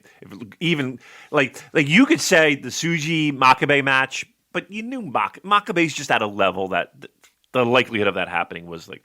But this was one where you're like, oh, let's be honest, Kanemaru is not what you would call this elite level guy where. Taking a strange, wacky pinfall just to make the brackets interesting. This was the one. So yeah, they had that. I was biting on a lot of these near falls, which was fun. That's what it's all about. Again, the best pro wrestling is when you don't know who's going to win. Of course, there's the element of young lion. They're not going to get the win. Why are you getting yourself all fucking excited, Damon? It's not going to happen. But then there was the other side of. We just sat through 3 months of craziness. We didn't, why not? Like what I said last week. Why not? If you're going to do shit like this, do it now. And I really thought that we were going to get it. Urama, I can't pronounce his name. How do you pronounce it? Uemura. Uemura. Oh, all right. I know I will kill it and butcher it now and forevermore. But is he your favorite? I tell you, Damon, there was even the night before, well, for the comeback show, seeing him come out from behind the curtain, our Discord got extremely horny for young Yuya here. Lawrence asked us on Twitter theories on how Yuya got so beefy. I mean, he has been down the gym quite a lot during this shutdown. You can tell he's looking very ace-ish. He's got his new haircut. He's got his little fuzzy beard. I do think they've got a very special talent there. I can see a future with him and Shota Umino headline in the Tokyo Dome. You could have the next Golden Lovers tag team as well. Him and Carl Fredericks, put them together. Team Spicy Beef, Team Yakiniku. I can just... He's a very, very talented wrestler. He's got bags of charisma. He's incredibly good looking. He's got the body for it. I could just see him being the face of the company. Honestly, Damon, I can see him on those posters. Right. And I'm really, really excited to see what the future holds for Yuya Uemura. I promise you, I did not recognize him when he first came out in that tag match. I was like, who's... Like, when we talked and opened the show about, maybe they'll have some surprises. Wrestlers from other promotions come in. And I looked and I'm like, what? Who's that? Because that did not look like a young fucking lion to me. And then you had this match. I'm telling you, man. He looks like, just like you said, like just package alone, like not dick. He has got a lovely package. just to be clear here, he has something. There is something there. He has, as the wrestling pundits said, like an it factor. It stuck out like a sore thumb. Like this company has to do something with this guy. Find something, and legit from this show, he skyrockets to the top of my favorite young lions. Tsuji's there right there too. Don't get me wrong. But man, he skyrocketed to my favorite young lion right now. I can't. Here's another thing. I'm dying to see more singles matches now. I'm salivating at the idea of more single matches because I can't wait. I'll tell you right. I'll tell you what it is. He gave me the same feelings when Kawato was kind of hitting things on all cylinders, and it was right before Excursion. I think people need to remember back to that because that's a real thing, and that's what we're getting here. So hang on tight. That's the one thing about New Japan, man. They don't have much problems finding real studs, and developing them and getting them to where they need to be in due time. we're in good shape here when it comes to the future. Yeah, I was going to say, because it does seem to be a lack of high-level Japanese younger talent. I mean, because you got Okada, who's 31. Who's the next guy? Who's the guy behind him who you think he's going to be handing the torch over? You know, Sanada's the same age, and I don't even know if Sanada's going to get to anywhere close to that level. I don't even know if Sanada's going to be a future IWGP Heavyweight Champion. It looked like, oh man, I've forgotten the fella's name, the one who was tagging with Umino, and he's now in the All Japan. Fuck, what's his name? I'm going to kick myself. You know the guy I mean. Tall, good looking. No. He was with the Takamichinoku company. That's going to drive me mental, David.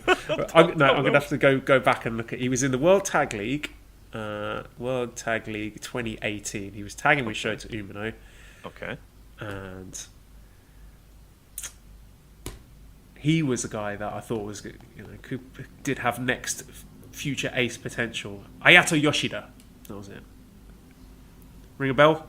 You remember him? Yeah, but you really had high hopes. That high hopes. I did. Yeah, I thought he ticked all the boxes as well, and maybe he will go on to do that. But my point was that it was difficult to look at who was going to be the next guy after Okada, who was going to be the next Okada, and now I think with Uemura and with Shota Umino out on excursion as well, those are the two guys that you're pinning your hopes on. And I've seen some people talk about Uemura as the next Tiger Mask. He could be Tiger Mask 5. No. Because the comparisons with Sayama. But, Uemura is so good looking. You don't want to put that face behind a mask. Absolutely not. So I think Uemura's got bigger and better things in his future than being under a mask, personally. Absolutely. All right, listen. A lot of young lion talk here. Finger on the pulse of young lionness. We're in good Let's shape. stick with that, Damien. Okay. We've got questions about the young lion. So Mark says, with that awesome Kid versus Tsuji opener and Yuya looking like a Greek god, overall with both dojos, is this one of the best young lion classes ever? And Ander said, would you like to see the young lions regularly featured in New Japan's tournaments? And Aiko Rule says, who's a more impressive return, Tsuji or Uemura? Uemura, I was really impressed with. Like I said, I just thought that even outside of the ring, like his presence and like you just felt like, oh, we got something here. I think a better question is name me a bad class, right? Yeah, it seems to come up like every class, isn't it? Is this the best cohort ever? Is this the best cohort ever? But again, you do look at Uemura and Carl Fredericks from the LA side and think, this is pretty tasty. Yeah. Yeah, and even, again, you got to add the Gabriel kids in that mix, and the Clark Connors, and it's. But again, we have this conversation every year. In years past, it was Takahashi and Watanabe, and name me a bad one. Right, name me a class where it was just like, oh, nobody really came out of this looking very good, right? and the future looks bleak.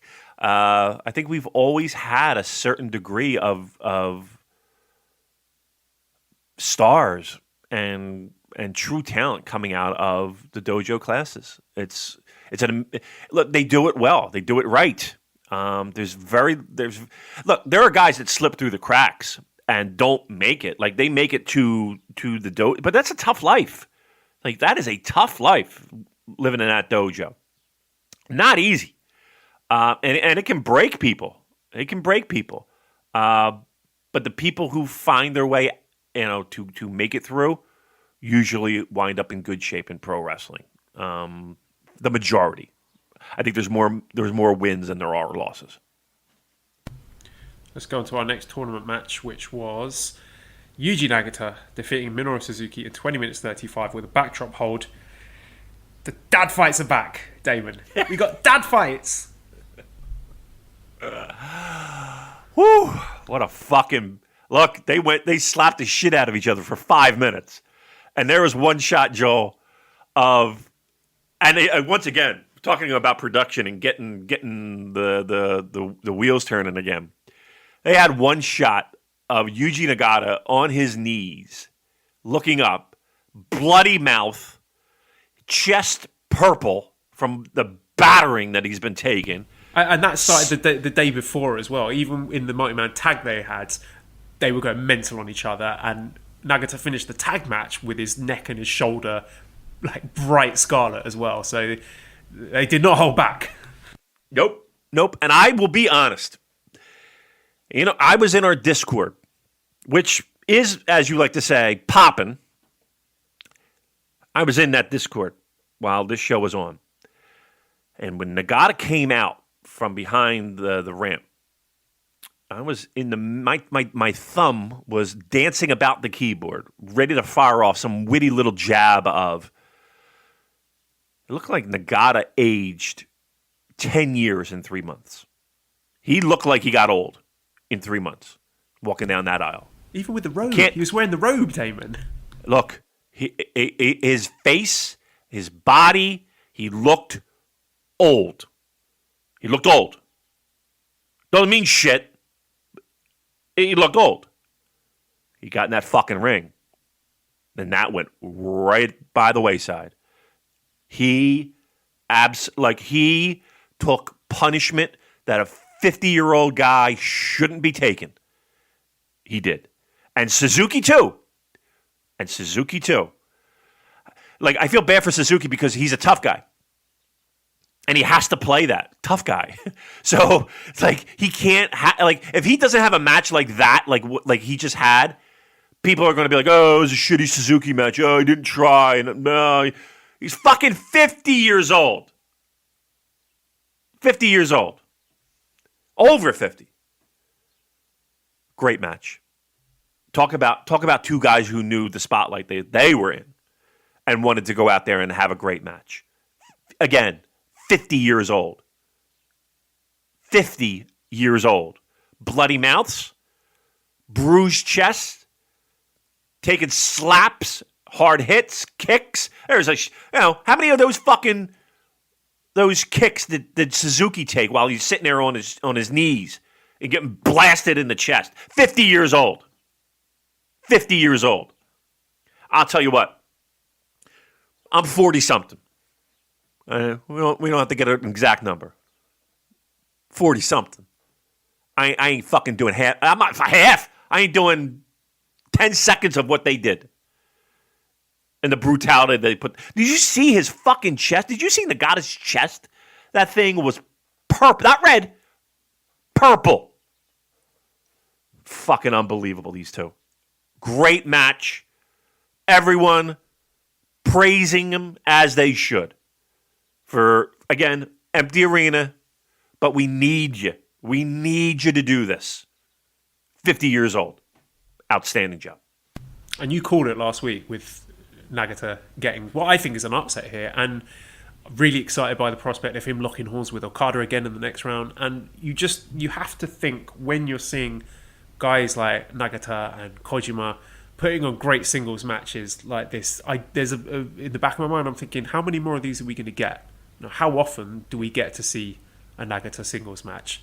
It begs the question: is he being underutilized? I would love to see more Nagata singles matches, but these little cameos, these appearances that they make in the New Japan Cup, he's not in the G1 anymore. You got to savor these matches and really appreciate them and enjoy them, because we don't know how many more of them we're going to get. You go through that roster. And trust me, everybody does it. Everybody tries to find, to have the take that everyone can then retweet and all that shit. But I promise you, go through that fucking roster. Name me one guy who is as underappreciated as Yuji Nagata. Yeah, we've talked about it when we've done our classic watch-alongs. This is a guy who, I think, if he had been born in a different era, we're looking at a superstar. Yep. He just missed, it feels like. And again, the absolute the disgustingness of his WCW run, right? Again, when Nitro was on fire, Yuji Nagata was there, kids. He was there with what was it, Sonny Ono? Ugh. Yeah. It feels to me like Yuji Nagata just missed.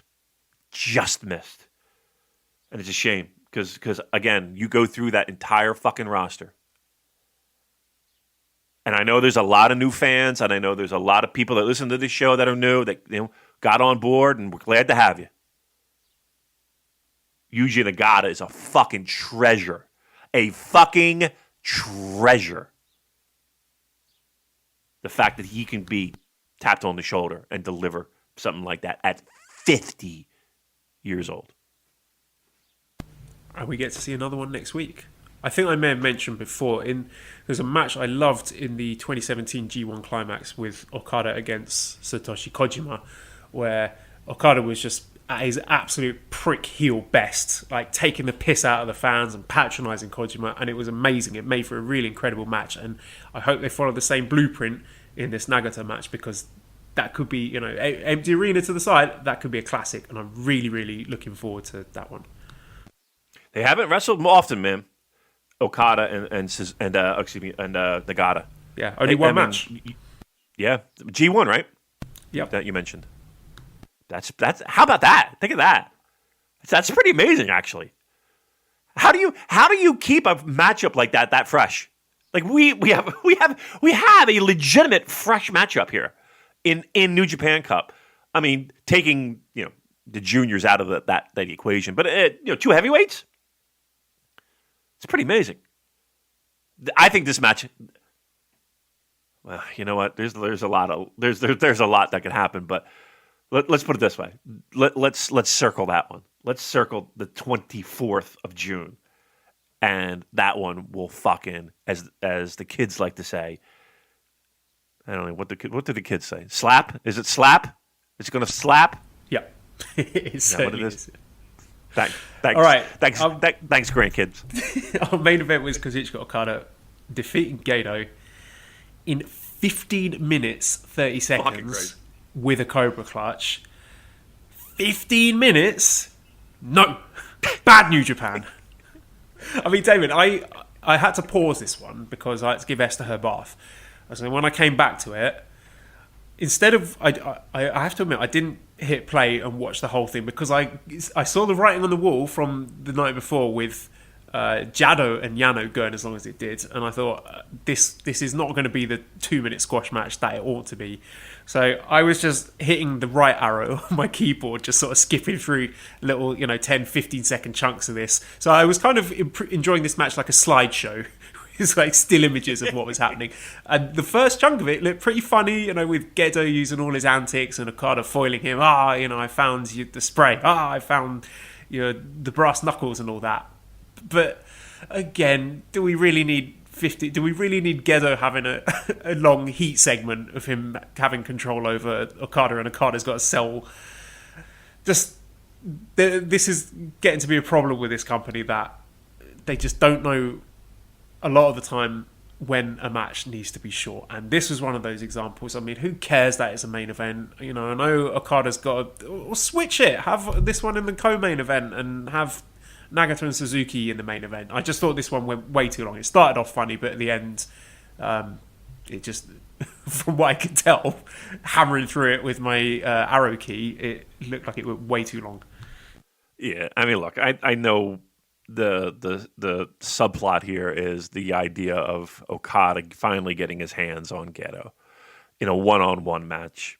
They did it before. They did it about a year ago. I know, but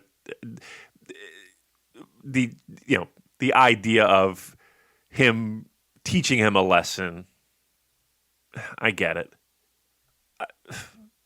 This should have been just, again, 3 minutes, 4 minutes at best. And I understand that the heat that was generated, that with Okada selling, it was all, I got hit with a fucking chair, I got hit with a brass knucks, I got hit with a fucking cane, whatever they had at ringside. Which was a little bit embarrassing in the sense of all of this was in plain sight of the glorious Red Shoes, who, again, I don't mind shenanigans in that, you know, you're cheating, you're hiding your dastardly ways, you're pulling one over on the ref. There's a big difference between that and I have a pair of brass knuckles and I'm going to hold it in my hand and the referee is going to stare at said knuckles and watch me punch a guy in the face and then he's going to count the pinfall. You know what I mean? Like, there's subtlety's important here, I think. That was one of the elements that I just was like, oh, this is getting ridiculous. With again, we knew there was going to be a lot of hijinks, but it made Red Shoes look like a boob, and it's one of those things that it's hard for me to swallow. That being said, once, you know, Okada kind of recovered from those foreign objects, international objects, as WCW would like to call them, it was easy pickings from that point, it felt like. It went entirely too long. But it wasn't. Look, it wasn't as bad as Yano Jado, that's for sure. Could we have shaved a good couple of minutes off of this? Absolutely, but it wasn't as bad as that, and it's done. You know what I mean? Memphis Ghetto is done, and we can confidently move on and know that things will get better from here.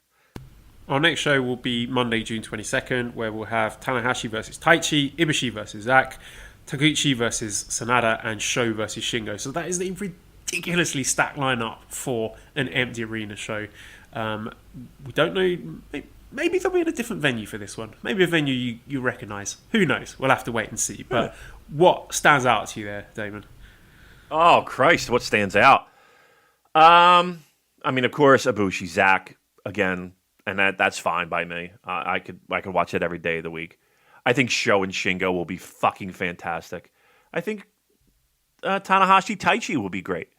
Again, last half of 2019, beginning of 2020, Taichi was on fucking fire when it came to matches. Like nobody was complaining about Taichi matches. I think this will be really good. I really do. And I think, again, a lot of people are pointing at this as being the upset, right? This is the one match that people have circled of, you know, the usual New Japan Cup shocker. That might be the one that people have circled the most. But yeah, I mean, Sho Shingo will be fucking great.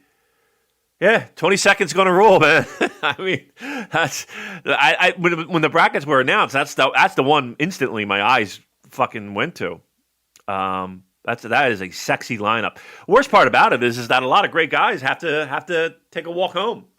Right? A lot of great guys you're not gonna see. You know, they get one and done. So, yeah. But the 22nd is the night. That's the night for sure. And then on Tuesday, 23rd, we got Tenzan against Yoshihashi, Yo versus Bushi, Kojima versus Evil, and Goto versus Yujiro. So not as sexy, but a few interesting matches there. I'm always intrigued by Yo versus Bushi, and I think Kojima versus Evil could be really good. You know, two big lads lariating each other. And depending on which Yujiro turns up, I think Yujiro versus Goto, a lot of people are sleeping on that. If Yujiro's got his working boots on, I think that one could be decent. I like. I think Kojima Evil is the one I'm looking forward to most on the 23rd. I feel like Yo and Bushi I've seen 1,000 times, so especially I'm a little with all less the excited. Tag feuds as well. Right. Tenzan Yoshihashi. I mean, we'll see what 3 months have done, right? I mean, I say, like the point I brought up earlier. How many more Tenzan singles matches are you going to get? We could be, you know, counting on one hand the number of extra Tenzan singles matches, and yeah, maybe that's a good thing. But he might know that, you know, this time next year he might have retired. So someone might have had a word with him, or he might think in the back of my mind, this could be my last big singles match, could be my last New Japan Cup match. So. Who knows? You know, I'm not going to dismiss it out of hands just yet. And let's say, and in that role, again, people hand wave Yoshihashi just because, again, as we love to say, bag of socks. But he is competent enough. Nobody's doubting necessarily his competency in the ring of making someone look good, right? And trust me, that's going to be his role in this match. Nobody's doubting that. That might be okay. I don't think it's going to be horrible. And again, we're going to see what 3 months have done for Tenzan, who, of anybody who needed 3 months off, there's your guy. But I guess, no, the 23rd I'm looking forward to most is Kojima Evil. That match, that should be really good. And then Wednesday, June 24th, we will have Makabe versus Ishii, Yano versus Hiromu, Ishimori versus Kanemaru, and Okada versus Nagata. I've already talked how excited I am for Okada Nagata. That could be a great one. And then, yeah, we've got the ongoing story, the feud between Ishimori and Kanemaru. And Ishimori, of course, has never beaten Kanemaru. And despite most of that happening in Pro Wrestling Noah, they've acknowledged it. Ishimori was talking about it in the backstage comments, saying how Kanemaru was a pain in his ass and he didn't want to have to face him. Yano Hiromu, they've got history as well. Like I said, the hair-cutting incident back when Hiromu was a young lion, and Makabe versus Ishii, like you said, it's your beefy boy fight. So this is a really intriguing night of matches here. Yeah. I love the fact that, and one of the things that I really find great about, especially the interviews and the backstage segments with New Japan Pro Wrestling, is, you know, the feeling is that they're allowed to be human beings, and they're not characters per se. They're human beings who pro wrestle and have personalities, their own distinct personalities. Wait. So are you telling me that Gedo is not handing Hiromu Takahashi a script saying, right, so then you need to get on the floor and you need to meow like a cat and then you need to scream and feed pieces of fried chicken to Will Ospreay? Are you telling me that he's ad-libbing all of this? I believe that's the case, as shocking as that sounds. Yes.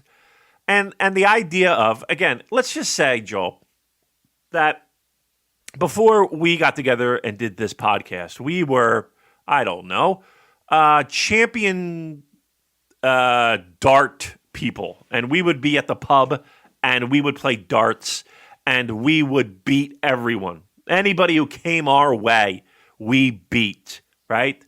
And then we get to a championship level, and you and me are opponents. And it's a constant struggle between me and you as the top dart tosser in the fucking world. I don't even know what the fuck they're called, but apparently darts are a big thing, and especially in England, aren't they? Like they have tournaments and shit, like that people like go and see. Anywho,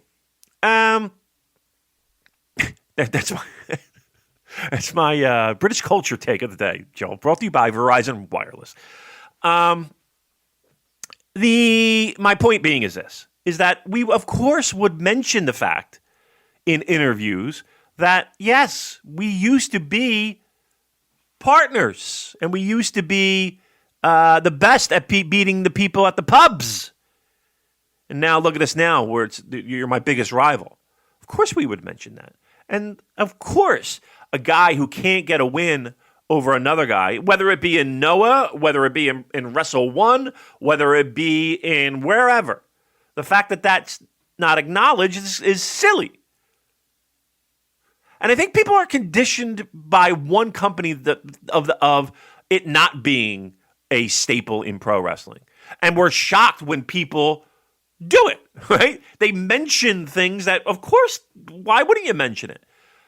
Like to me, that's weird in the sense of the reality is the thing where we're like, wow, that's a shocking thing that they did. He mentioned something that happened. Well, of course, why not mention it? It's real. The real people, the real human beings. Of course, they're going to mention it.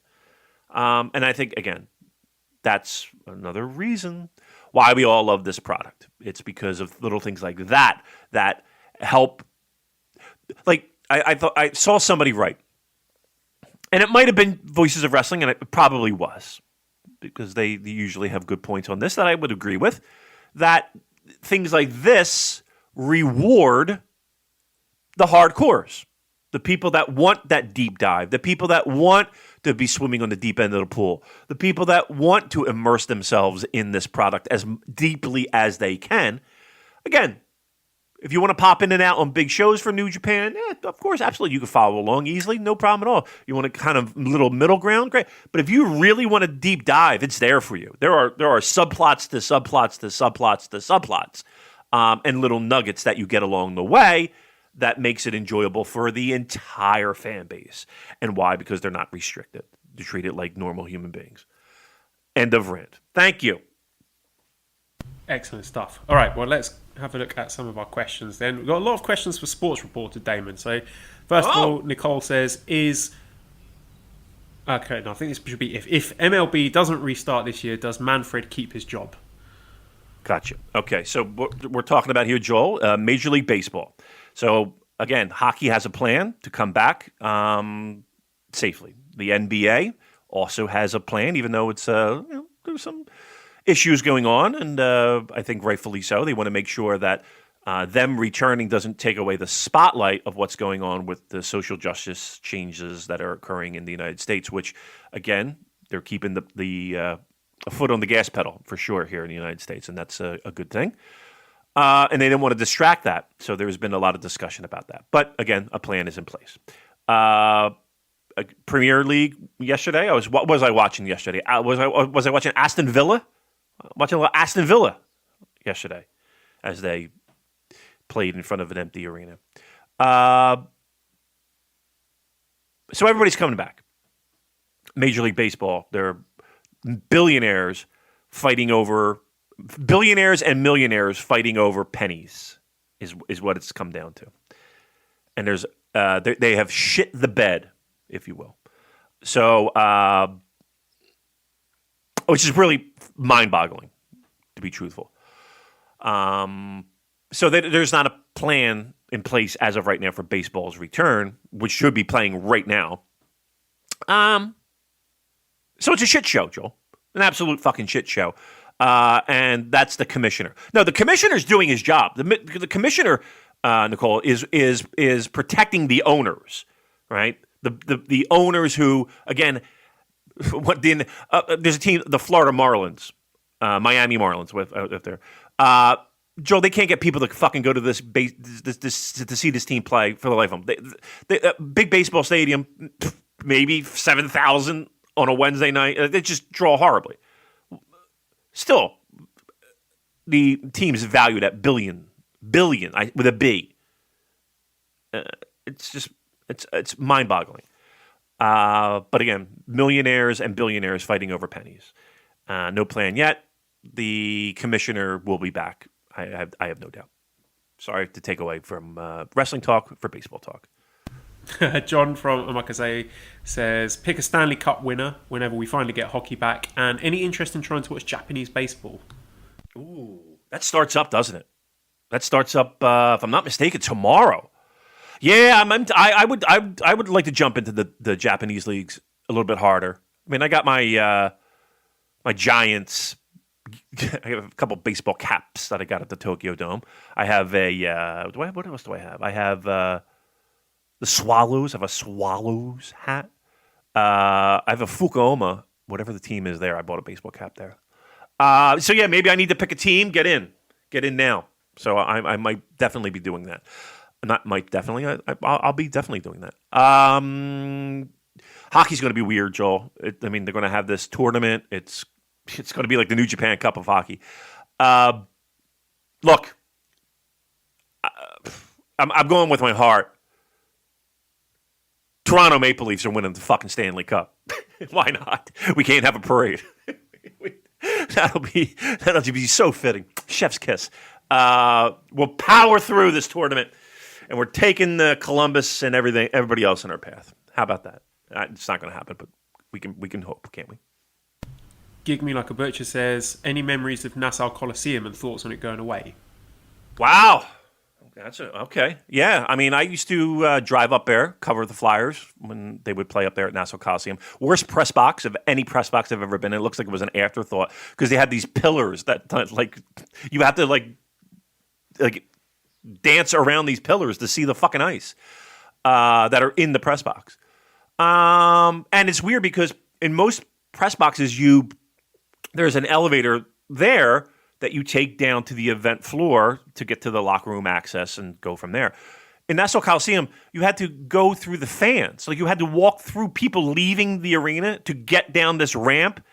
And I'm following some of the beat writers who've been there many, many, many, many times. And I'm like, we got to go through the fucking crowd. And he's like, yeah. And, just you have to fight your way through people trying to leave. You're trying to get to the fucking press doors. Ridiculous. I gotta be honest with you, I remember more about the drive of Nassau Coliseum. Like it's right around the shoreline, right on. Okay, I guess it would be Long Island, right?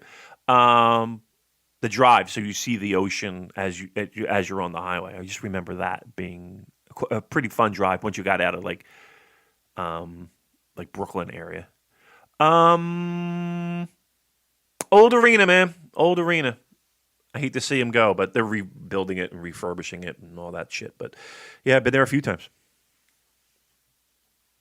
And Archaic Bro says, how much of a trash fire are the Buffalo Sabres right now? Yeah. If you're a Buffalo Sabres fan, God bless, because you have suffered. This is a team, Joel, that has not made the playoffs in, I believe, 8 years. Perennial, like they start out of the gate looking hot and people have hope, and then they just shit the bed, and their management is just the worst. And they gave a lot of money to this guy Jack Eichel, who, I mean, he hasn't won much. I mean, he hasn't had a lot of supporting cast, but anybody who leaves Buffalo say it's the best thing for their career. Like they openly say, like, "Oh, my time in Buffalo, what a fucking nightmare." And that's not because of the say. I've been to Buffalo a few times actually, but yeah, the team's just. Fuck. Feel sorry for him. And here's the thing, too. Buffalo is right there. It's right in Leafs country. Right? So Buffalo is right there, but you take one highway, I think it's the 401, and you're right up to Toronto, and it's maybe like an hour and a half drive. So you can imagine thinking like, okay, so Maple Leafs up there are like massive. Like there's nothing bigger than the fucking Toronto Maple Leafs. And to be the Buffalo Sabres trying to fucking make their way. It just doesn't happen. All right, that's enough sports talk. I don't want to bore everybody with that, but thank you for the sports question. Josh says, who do you think will be the next to win the IWGP Heavyweight Championship for the first time? Now, I know I've said before I thought Will Ospreay might be a good candidate, but now Damon Yuya Uemura, could he be the next one, maybe? I think we got a little ways to go, but I tell you what, if they could find a way to put lifts in Show's fucking boots, I really still think Show was a guy that I would take a strong look at. You just can't get height, you know what I mean? You just can't make him bigger. It's going to be tough. Will was one that we were talking about a lot, and I don't know if plans are still there, but I mean, if talking about getting bigger, Jesus Christ, Will, whew, my man's pushing some iron. He's gotten big. But I don't know. I feel a little bit less warm to that right now. So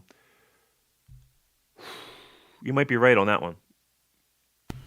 So again, just to be clear, we're not supporting Ibushi or Sanada to be IWGP Heavyweight Champions. I don't think Sanada's your guy. I really don't. At one point, I thought Ibushi might be your guy, at least for a cup of coffee with the title. I think he still might be, I think he would be a good person for Naito to lose the belt to eventually.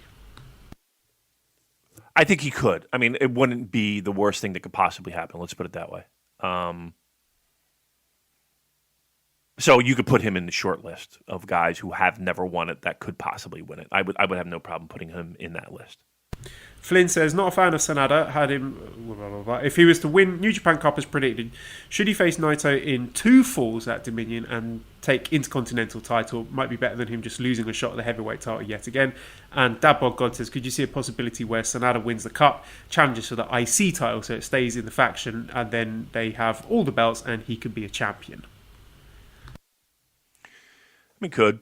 I think that's the one thing that I kind of think is weird with the double champion thing, like the idea of somebody just saying, "Well, no, I'll take the Intercontinental title." You know? Yeah. Why would you do that? It doesn't make any sense. Right. That's the one. That's the one thing where you kind of paint yourself a little bit into a corner. It feels like when it comes to the booking. Although I guess Nakamura sure, did that one year, didn't he? Did he win the New Japan Cup and he said he wanted to challenge for the IC title instead? Yeah.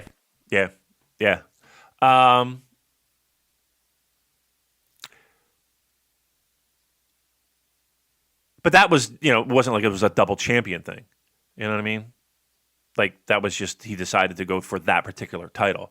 It wasn't like, again, you're holding, one guy's holding both belts. Like, why would you say, no, I want the white one? And they already said that Dominion's going to be for both titles. So. Right. And again, why would it not be? I just don't see Sanada winning the title. I just don't. I just think that, why?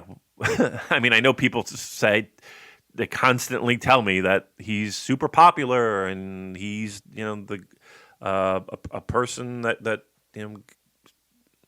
people seem to enjoy in Japan, and even in the States too. I don't know. I just don't see. Again, I'm a firm believer in that title being a very few select people, and I don't think Sanada makes that cut. Loose Explosion Fart Cloud says, as he gets older, can Taichi get chunkier, therefore enhancing his sleeves? Imagine 50-year-old fat Taichi doing the pant tear spot, still thinking he's hot shit, still wearing the same size trunks. What do you think? I responded to that one, actually, on the Discord. And I said, that sounds like me on a Wednesday night. Who are you kidding?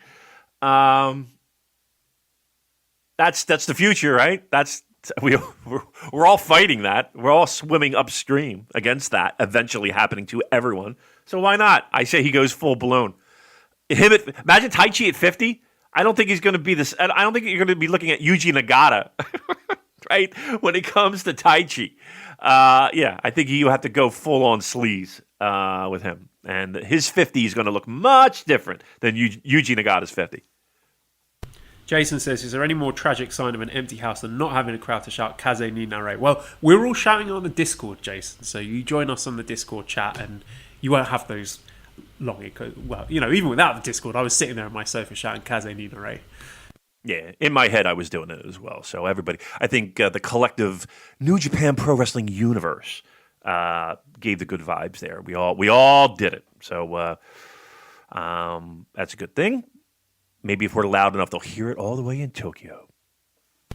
Eric says, if Kenta or Ospreay or Jay wanted to come back tomorrow, is it an impossibility right now for Japan or something that would involve X amount of quarantine time? I just want to know if we could get a surprise return in the next month.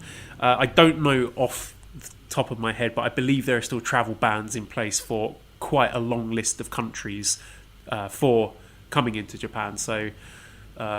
even then, probably we're looking at a 2-week quarantine at least. So I can't see it happening. I wouldn't expect any of those people to appear at, let's say, Dominion. Right, but unless Joel, maybe a month ago, they planted the seeds to get them back for these shows. Maybe they've already are here. Maybe they already are in quarantine.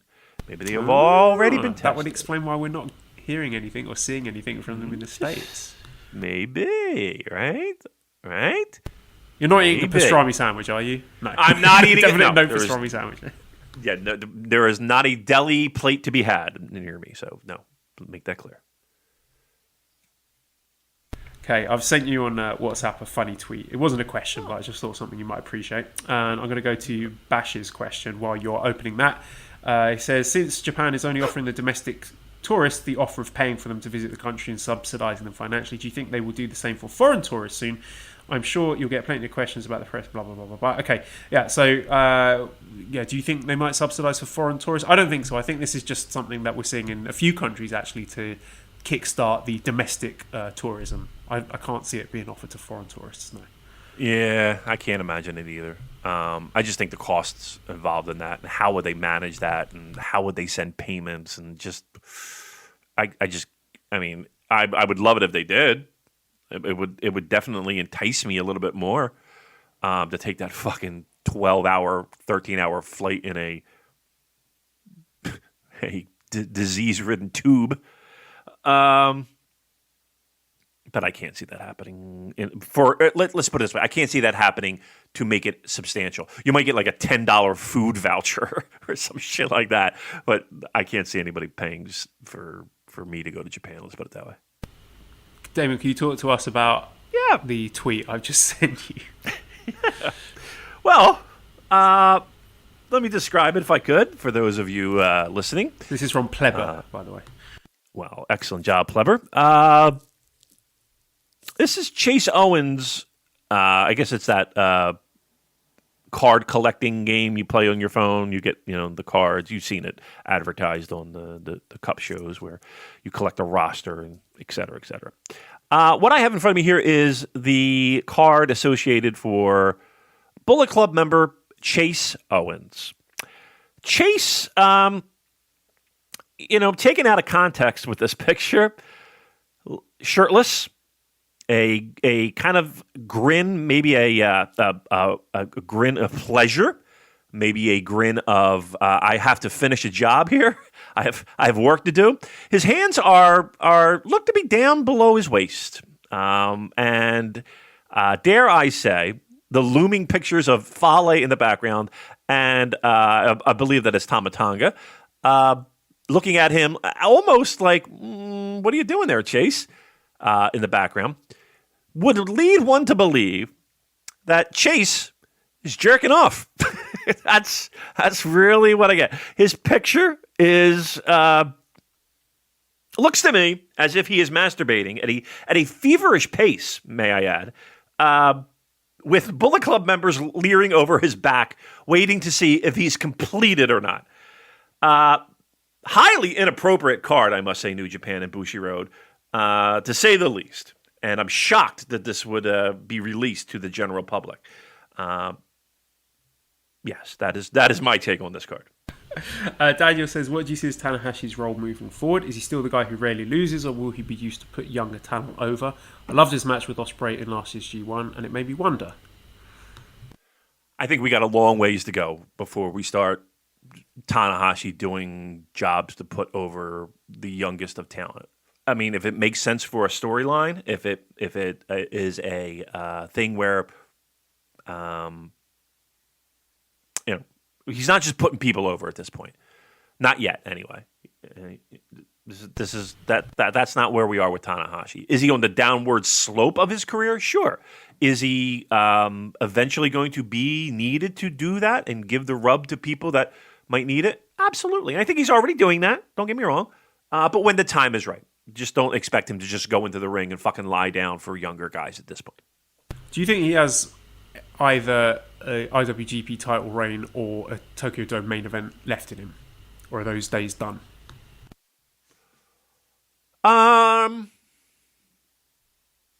Here, the problem is that you have a lot of talent that could do exactly what you've asked. Headline Dome title run.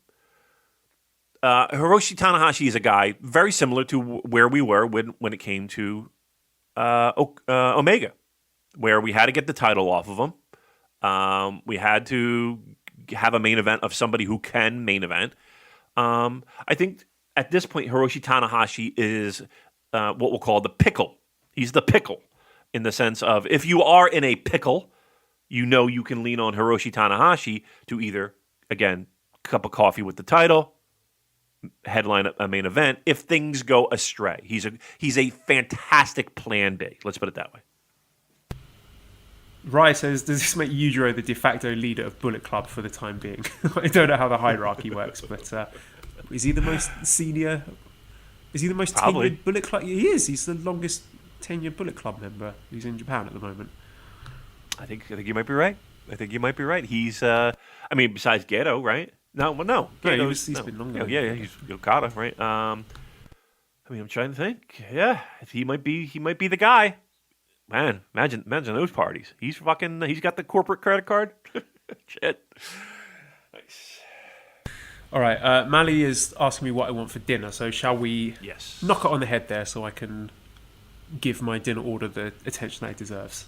I would agree. I have to hop in at work. Excellent job by you. As always, Joel, good to talk a little pro wrestling. 3 shows.